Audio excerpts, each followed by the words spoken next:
Hello guys, Arcadia here, and in today's video I'm going to share some of my thoughts and opinions on the direction they've taken with the mainline Pokemon series and why I've lost some of my interest for it. But before I continue further, I want to say that this video is based on my opinion and we all have our own personal taste. This video is not meant to say that you're wrong for enjoying Pokemon or don't mind the state of it. I just want to share some of my own opinions and you're all welcome to share your own thoughts in the comment section. But anyways, as of this recording, the latest Pokemon game in the mainline Pokemon series is Pokemon Sword and Pokemon Shield. Like many other fans, I bought it day one, and it is, as of today, a very successful game in terms of sales number. Although I have to say that I've only spent around 30 hours on it, and that I've not touched it since December.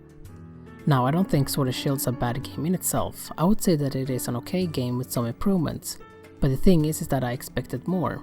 I wanted to see Game Freak evolve the so-called Pokemon formula for this generation, especially when it's on a new and powerful hardware, in comparison to the previous generation.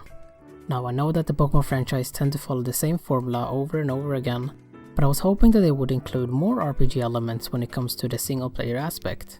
I've played Pokemon for a very long time and it is the repetitiveness that is killing my interest, as well as how streamlined it has become. I even made a video 2 years ago sharing my hopes and expectations for Generation 8, and on that video I listed things I wanted to see from Gen 8. Back then I was very optimistic and hopeful, thinking that they can go big thanks to the new hardware. Unfortunately that wasn't the case, at least for me, but that is not to say that there were no improvements because they've added some interesting features.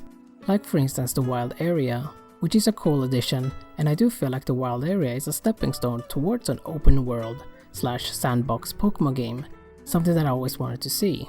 But as of now there's still quite ways to go in order to reach that level.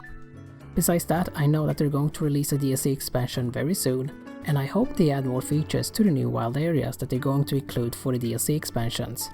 Between the two expansions I would say that the Crown Tundra seems more interesting, mainly because it's centered around exploration, like for instance exploring the Reggie temples or whatever they're called while solving puzzles. Something that I always want to see in a Pokemon game. Besides that, I really like all the new forms they've given to some of the classic Pokemons. My favorite so far is definitely the Galarian forms for the legendary birds, which looks absolutely amazing. And I also want to say that I like the concept of having DLC expansions instead of buying a full-priced game with minimal changes.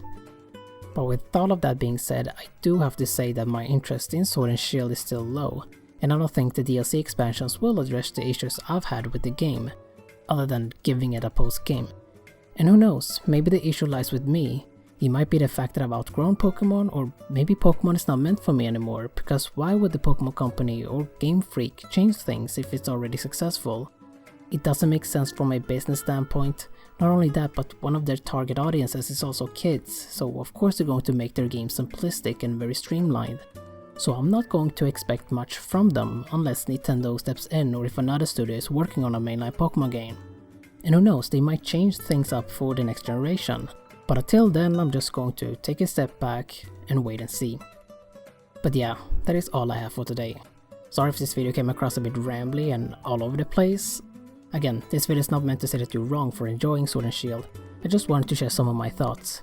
Thank you for watching this video, leave a like if you enjoyed it, and subscribe if you're interested in gaming or anime. I usually do commentary videos on RPGs and anime related stuff, but I sometimes dabble into other genres as well. More videos are coming, so stay safe, and I'll hopefully see you guys next time.